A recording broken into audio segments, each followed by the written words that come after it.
번째 재앙. 어두움이 땅을 덮다. 주님께서 모세에게 말씀하셨다. 너는 하늘로 팔을 내밀어라. 그러면 손으로 더듬어야 다닐 만큼 짙은 어둠이 이집트 땅을 덮을 것이다.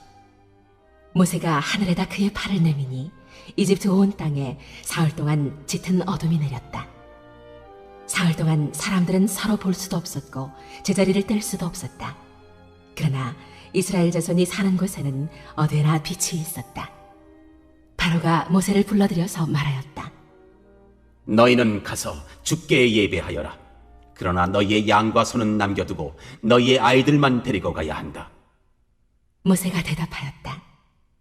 임금님도 우리의 주 하나님께 바칠 희생 제물과 번제물을 우리에게 더 보태주셔야 합니다. 우리는 우리의 집짐승을 한 마리도 남겨두지 않고 다 몰고 가겠습니다. 우리는 그것들 가운데서 주 우리의 하나님께 바칠 제물을 택할 것입니다. 그러나 우리가 거기에 다다를 때까지는 우리가 어떤 것을 바쳐야 할지를 알 수 없습니다. 주님께서 바로가 고집을 부리도록 하셨으므로 바로는 여전히 그들을 내보내지 않았다. 바로가 모세에게 소리쳤다. 어서 내 앞에서 썩 물러가거라. 다시는 내 앞에 얼씬도 하지 말아라. 네가 내 앞에 다시 나타나는 날에는 죽을 줄 알아라. 모세가 말하였다.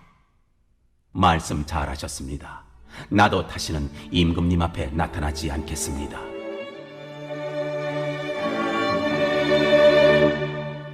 먼저 첫 번째 질문입니다. 흑암 재앙은 이집트 어떤 신에 대한 심판일까요?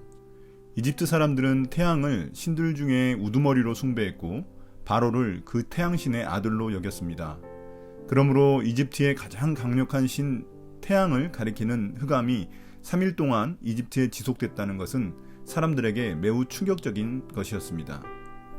여기서 라 혹은 레, 아문, 아톤, 아툼, 호루스 이런 신들은 모두 태양신과 관련된 신들입니다. 이집트 신들은 복잡한 가계도를 가지고 있기 때문에 서로 연결되어 있습니다. 그러나 여기서 중요한 점은 이 재앙이 이집트 신뿐만이 아니라 태양신의 아들로 여겨지던 바로에 대한 최후 통첩이기도 하다는 점입니다. 두 번째 질문입니다. 흑암 재앙의 특징은 무엇일까요? 먼저 이 재앙은 바로에게 아무런 경고 없이 진행되었습니다. 앞선 메뚜기 재앙에서 바로가 약속을 파기했기 때문에 곧바로 9번째 재앙이 진행되었습니다. 온 땅이 3일 동안 어둠에 휩싸였는데 이 3일이라는 기간은 모세가 바로에게 이스라엘 민족이 3일에 걸쳐 광야로 가서 예배드리도록 요구한 기간입니다. 이것을 통해 이 심판이 그가 약속을 어긴 일에 대한 심판임을 암시해 줍니다. 그리고 이스라엘 자손이 사는 고센 지역에는 어둠이 아닌 빛이 비추고 있었습니다. 이것을 통해 이것이 이집트에 대한 심판의 기적이자 이스라엘 민족을 위한 구원의 기적임을 보여주셨습니다. 빛과 어둠의 대조는 성경에서 많이 등장하는 대조적인 모티프입니다. 사망과 생명을 상징하기도 합니다. 또한 창조와 역창조를 보여주기도 합니다. 마지막으로 위에 표를 보시면 알 수 있듯이 이 흑암 재앙은 장소가 드러나 있지 않고 경고 없이 곧장 재앙이 주어졌습니다. 그리고 모세의 지팡이가 사용되었고 이집트에만 그 재앙이 임했습니다. 세 번째 질문입니다. 흑암의 재앙이 실제 일어날 수 있나요? 자연주의적 해석을 좋아하는 학자들은 이 흑암 재앙을 이집트의 모래폭풍으로 추정하기도 합니다. 그러나 이런 해석이 잘못되었다는 것은 모래폭풍에 익숙했을 이집트 사람이나 바로의 민감한 반응을 봐도 알 수 있습니다. 또한 고센 지방에만 이 재앙이 임하지 않았다는 점도 설명하기 어렵습니다. 네 번째 질문입니다. 바로가 양과 소, 가축들만 남겨두고 다 떠나라고 말한 의도는 무엇인가요? 바로는 이제 더 이상 그들을 잡아둘 수 없다는 것을 알고 다 떠나라고 말합니다. 다만 가축들은 남겨두라고 말합니다. 바로는 물론 이집트가 잇따른 재앙으로 인해 식량난에 시달리다 보니 궁여지책으로 요구한 것일 수 있습니다.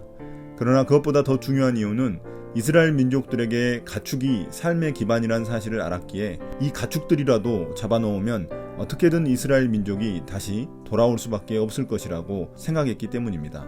반면 모세 입장에서는 실제 제사를 지낼 때 흠없는 동물을 바쳐야 하는데 가는 도중에 짐승에 상처가 나거나 문제가 생길 수 있었습니다. 그래서 결국 다 데려가서 그 광야에서 흠없는 동물을 선택해야만 했습니다.